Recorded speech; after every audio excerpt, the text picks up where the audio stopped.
થરાદના મલુપુર ખાતે જિલ્લા પંચાયતનો સ્નેહ મિલન કાર્યક્રમ વિધાનસભાના અધ્યક્ષના અધ્યક્ષસ્થાને યોજાયો હતો, જેમાં રાજ્ય કક્ષાના મંત્રીશ્રીએ ખાસ ઉપસ્થિતિ આપી હતી।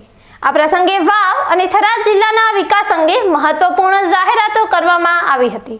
થરાદ તાલુકાના મલુપુર ગામ ખાતે આવેલી ગૌશાળામાં મલુપુર જિલ્લા પંચાયત સીટના સ્નેહ મિલન કાર્યક્રમનું આયોજન કરવામાં આવ્યું હતું। આ કાર્યક્રમમાં મલુપુર જિલ્લા પંચાયત સીટના તમામ ગામોના લોકો બહોળી સંખ્યામાં ઉપસ્થિત રહ્યા હતા। રાજ્ય કક્ષાના મંત્રી સ્વરૂપજી ઠાકોરે લોકોને સંબોધન કરતા જણાવ્યું હતું કે વિધાનસભાના અધ્યક્ષ ખૂબ મજબૂત માણસ છે અને તેઓ વિકાસના કામોની હરોળ વધારી રહ્યા છે। તેમણે સ્પષ્ટ કર્યું કે થરાદની સાથે સાથે ભાભરમાં પણ જે વિકાસના કામો થઈ રહ્યા છે તેમાં અધ્યક્ષનો સહકાર અને સિંહ ફાળો રહ્યો છે।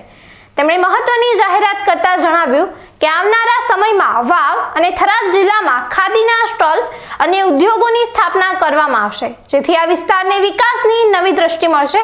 આ પ્રસંગે મલુપુર જિલ્લા પંચાયત સીટના અલગ અલગ સમાજના લોકોએ અધ્યક્ષનું સન્માન કર્યું હતું।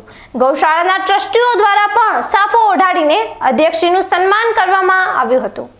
વિધાનસભાના અધ્યક્ષે આ પ્રસંગે સંબોધન કરતા જણાવ્યું હતું કે ભવિષ્યમાં મલુપુર ગામ નહીં પણ શહેર બનશે અને અહીં વિકાસના અદ્ભુત કામો થશે।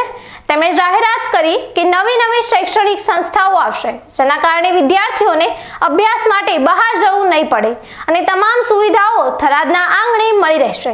આવનારા સમયમાં વાવ અને થરાદ જિલ્લામાં વિકાસના હજારો કામો થશે। શિક્ષણ માટે રિસર્ચ ઇન્સ્ટિટ્યૂટ ઊભા કરવામાં આવશે। થરાદ લાખણી 4 લાઇન રોડ બનાવવાની કામગીરી પણ ટૂંક સમયમાં શરૂ કરવામાં આવશે।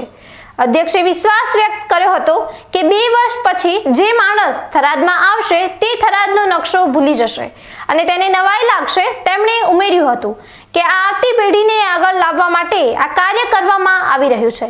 તેમણે એવો દાવો પણ કર્યો હતો કે મલુપુરમાં વિકાસ માટે એક એવું નવું મોડેલ બનાવવામાં આવશે જે જોવા માટે રાજ્યભરના લોકો આવશે।